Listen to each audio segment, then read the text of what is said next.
नमस्कार दोस्तों, स्वागत है आपका स्टडी फॉर सिविल सर्विसेज में। किसी भी एग्जाम में सफलता के लिए आपका खुद का सबसे ज्यादा प्रयास होता है, लेकिन सही गाइडेंस और दिशा निर्देश बहुत ज्यादा जरूरी होता है किसी भी एग्जाम को ऑब्जेक्टिवली फोकस करके उसमें जो है सिलेक्ट होने के लिए।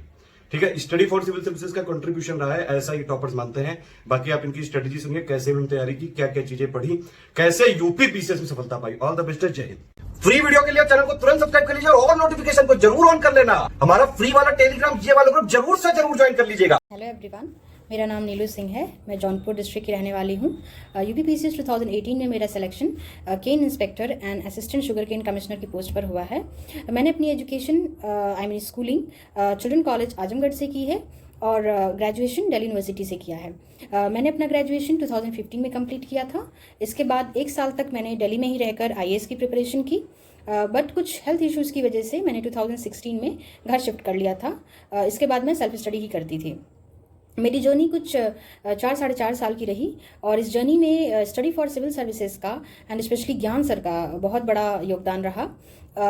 ये मेरा पीसीएस का पहला अटेम्प्ट था। अगर मैं अपनी स्ट्रेटजी के बारे में बात करूं तो प्रीलिम्स में मैंने ज़्यादा फोकस करंट अफेयर और कोर जीएस सब्जेक्ट्स पे किया था। जैसे पॉलिटी के लिए मैंने लक्ष्मीकांत रीड किया था। लक्ष्मीकांत रीड करने से पहले मैंने सर का एक लक्ष्मीकांत का ही वीडियो लेक्चर है, वो पूरी सीरीज़ देखी थी। इसके बाद मैंने लक्ष्मीकांत रीड किया था। सेकेंडली हिस्ट्री के लिए मैंने एंशंट के लिए मैंने एंशंट और मिडिवियल के लिए मैंने एनसीईआरटी रेफ़र की थी और मॉडर्न के लिए स्पेक्ट्रम रेफ़र किया था। प्लस रिवीजन के लिए मैंने सर का समरी पीडीएफ रीड किया था। ज्योग्राफी के लिए मैंने एनसीईआरटीज़ ही करी थी। इसके साथ साथ सर हम लोग को कुछ लिस्टिंग्स दिया करते थे ज्योग्राफी की, जिससे मैं लर्न किया करती थी। इन्वायरमेंट मैंने सर की ही पीडीएफ से किया था। साइंस मैंने एनसीईआरटी से किया था, पर एनसीईआरटी पढ़ने से पहले सर का एक साइंस का क्रैश कोर्स था जिसको मैंने पूरा देखा था और इसके बाद एनसीईआरटीज रीड किया था। एनसीईआरटीज मैंने सारी नहीं करी थी, सर ने कुछ स्पेसिफिक चैप्टर्स बताए थे जिसको सिर्फ मैंने रीड किया था। अगर मिसलेनियस की बात करें तो जैसे कि census, forest report, agriculture and mineral report, ये सब मैंने सर की वीडियोज़ से किया था। मेंस की बात करें तो जैसा कि मेंस में 4 जीएस के पेपर्स होते हैं, एक ऐसे होता है, एक हिंदी का पेपर होता है और ऑप्शनल के 2 पेपर्स होते हैं।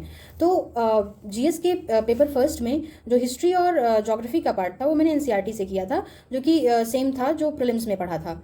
और वर्ल्ड हिस्ट्री के लिए मैंने सर के नोट्स रेफर किए थे, क्योंकि वर्ल्ड हिस्ट्री से इतने क्वेश्चंस नहीं आते हैं, तो सर ने एक समरी टाइप प्रोवाइड की थी वर्ल्ड हिस्ट्री की, तो वही रीड किया था। यूपी स्पेशल में मैंने सर के ही नोट्स से किया था।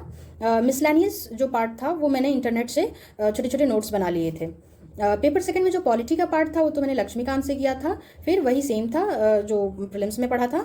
गवर्नेंस के लिए जो गवर्नेंस के टॉपिक्स थे वो मैंने इंटरनेट से नोट्स बनाए थे। यूपी स्पेशल जो था वो मैंने सर के पीडीएफ से किया था, क्योंकि जो पेपर सेकंड होता है उसमें जो पॉलिटी का पार्ट है उसमें एडमिनिस्ट्रेशन और यूपी के गवर्नेंस के बारे में पूछते हैं, तो वो नेट पे इतना अवेलेबल नहीं है, तो उसके लिए सर ने हम लोगों को क्रिस्प से नोट्स प्रोवाइड किए थे, जिससे मैंने कर लिया था।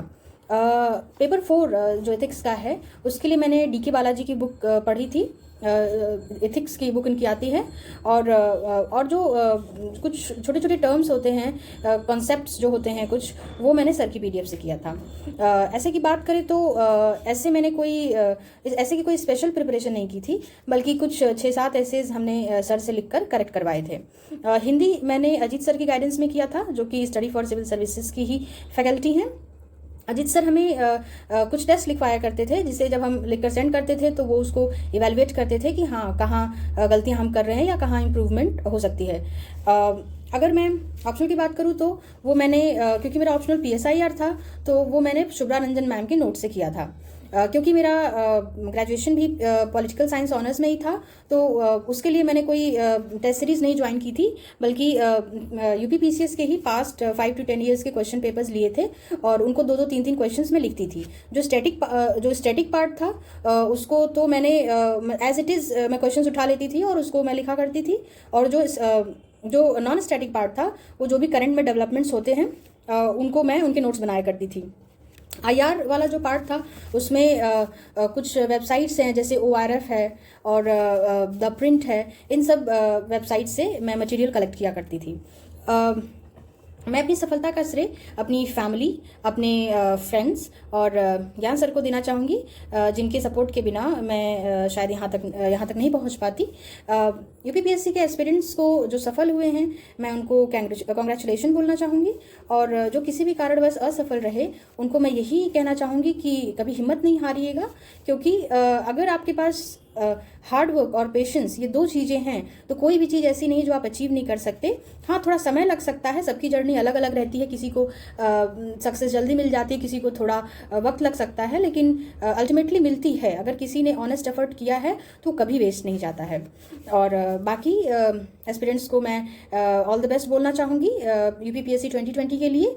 और मैं एक बार और कहना चाहूँगी कि कभी भी यूपीपीएससी को आप हवा नहीं समझें, ये नहीं समझें कि ये बहुत टफ है, नहीं किया जा सकता, बल्कि सिर्फ इतना समझना चाहिए कि हर एक एग्ज़ाम का एक सेट पैटर्न होता है। अगर आप उस सेट पैटर्न को समझ लेते हो या कोई गाइड करने वाला आपको मिल जाता है तो बहुत ही आसान हो जाती है जर्नी। जैसे कि मेरे केस में रहा, जब मैंने यूपीपीएससी का एग्ज़ाम देने को सोचा तो मैं उसके ट्रेंड को नहीं समझ पा रही थी प्रीलिम्स के, कि कहाँ से क्वेश्चंस पुट होते हैं, किस किस एरिया से ज़्यादा क्वेश्चंस आते हैं। फिर मैंने जब ज्ञान सर का कोर्स ज्वाइन किया तो फिर सर हमें टाइम टू टाइम बताते रहते थे कि हाँ क्या पढ़ना है, क्या नहीं पढ़ना है, किन एरियाज़ पे ज़्यादा फोकस करनी है, तो इसलिए जर्नी थोड़ी आसान हो गई। तो बस मैं यही कहना चाहूँगी कि आप प्रॉपर गाइडेंस लें और हार्ड वर्क करें, और ऐसा कुछ भी नहीं जो अचीव नहीं किया जा सकता। Thank you.